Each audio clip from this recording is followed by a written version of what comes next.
بسم اللہ الرحمن الرحیم، اللہم صلی علی محمد وعلی آل محمد۔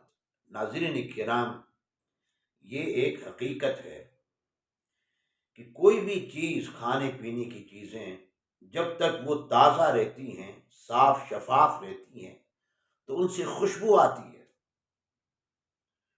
انہیں کھانے کو دل چاہتا ہے۔ لیکن وہ کھانے پینے کی چیزیں جب خراب ہو جاتی ہیں تو پھر وہاں سے بدبو آنا شروع ہو جاتی ہے، وہاں کیڑے پڑنا شروع ہو جاتے ہیں۔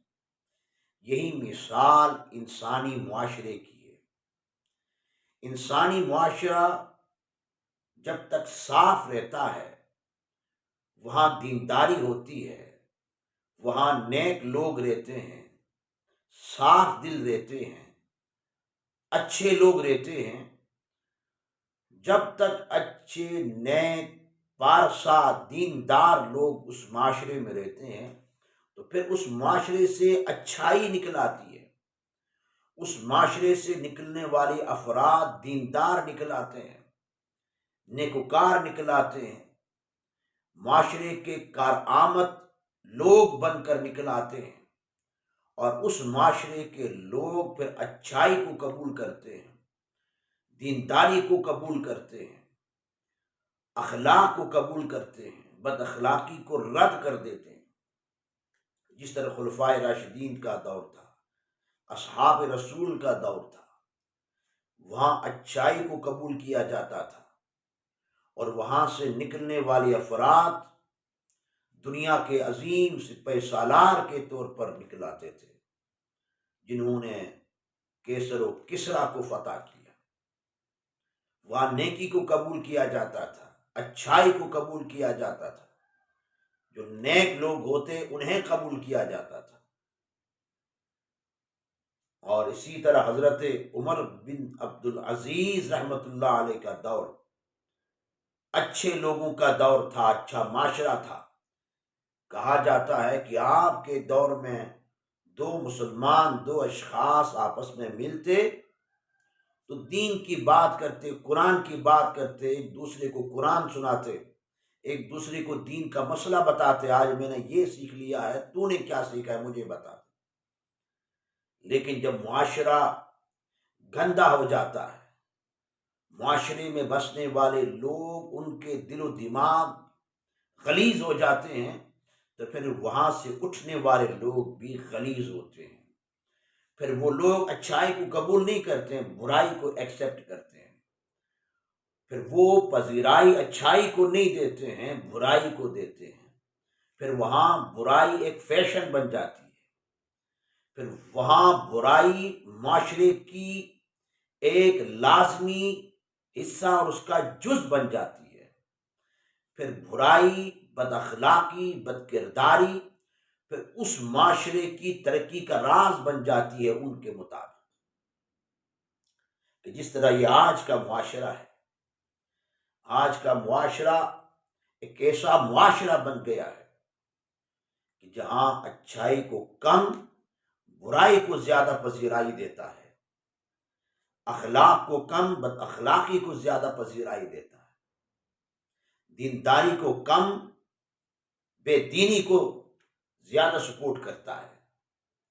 حالانکہ اللہ کا قرآن، حدیث ہمیں اس بات کی تعلیم دیتے ہیں، لوگوں اچھائی کو قبول کرو، برائی کو چھوڑ دو۔ قرآن مجید میں اللہ رب العزت ارشاد فرماتا ہے والذین هم عن اللغو معرضون۔ اہل ایمان کی صفت بیان کرتے ہوئے اللہ نے فرمایا کہ جو اہل ایمان ہیں، والذین هم عن اللغو معرضون، جو لغو چیزیں ہوتی ہیں انہیں وہ چھوڑ دیتے ہیں، اس میں پڑھتے ہی نہیں ہیں۔ اسی طرح دوسرے مقام پر اللہ فرماتا ہے وَإِذَا خَاطَبَهُمُ الْجَاهِلُونَ قَالُوا سَلَامًا۔ فرمایا میرے بندے وَعِبَادُ الرَّحْمَنِ يَمْشُونَ عَلَى الْأَرْضِ هَوْنًا وَإِذَا خَاطَبَهُمُ الْجَاهِلُونَ قَالُوا سَلَامًا۔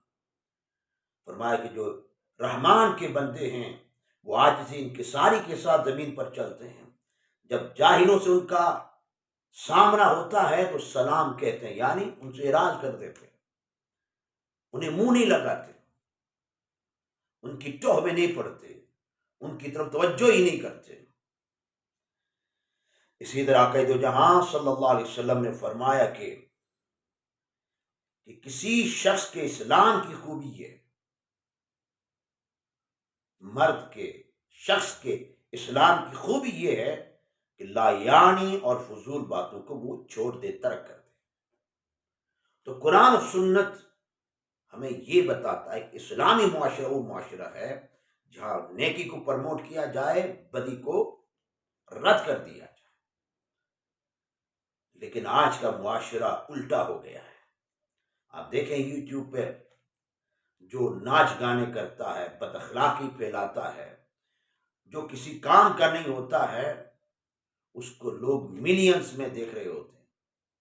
اب جن لوگوں کی میں نے تصویریں دی ہوئی ہیں، یہ کرتے کیا ہیں؟ بکواس کے سوا کرتے کیا ہیں؟ ہم یہاں گئے، ہم وہاں گئے، ہم نے یہ کیا، ہم نے وہ کیا، ہم نے یہ بکواس کی، ہم نے یہ بکواس کی۔ وہ کرتے کیا ہے؟ وہ دیتے کیا ہے؟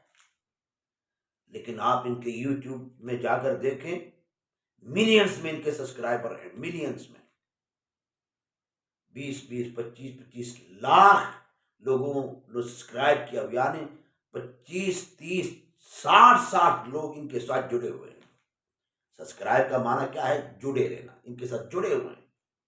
ان کی ویڈیوز بھی ملینز میں لوگ دیکھتے ہیں۔ اور اگر کوئی دیندار دین کی بات کرے تو چند لوگوں کے سوا کوئی دیکھتا ہی نہیں ہے۔ دیکھیں اسلامی چینلز کو اٹھا کر دیکھیں اور یہ بےہودہ چینل اٹھا کر دیکھیں، آپ کو پلک پتہ چل جائے گا۔ تو مقصد کیا ہے؟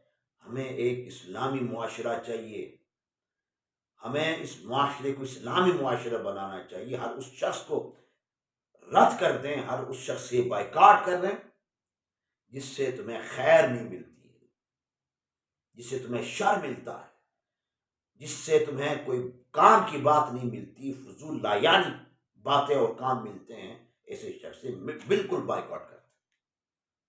اللہ تعالیٰ نے کی توفیق۔